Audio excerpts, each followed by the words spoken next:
Hello दोस्तों, ये है काला बादशाह जो खांसी को ठीक करने की क्षमता रखता है। पीले फूल आए हुए हैं इनके, और ये पहाड़ के अंदर मिलता है। इसकी पहचान यही कि इसके कांटे होते हैं।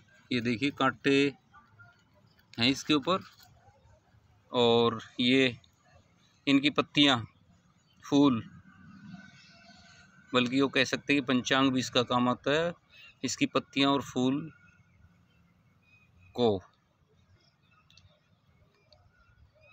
कवात बना करके जब 1/4 जल बच जाए तब उसको खाना खाने के बाद पीने से खांसी या फेफड़े से संबंधित विकार है,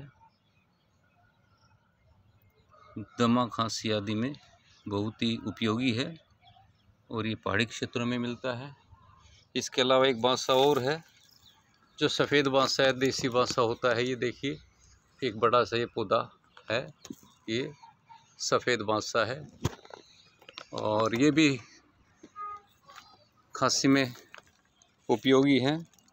नीचे भी वो झाड़ी के रूप में हरे सफ़ेद बांसा है, ऊपर भी दिखाई दे रहे हैं वो, और नीचे भी हैं, लेकिन ये उनकी तुलना में बहुत कम पाया जाता है।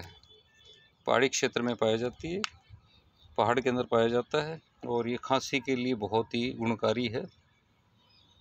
धन्यवाद।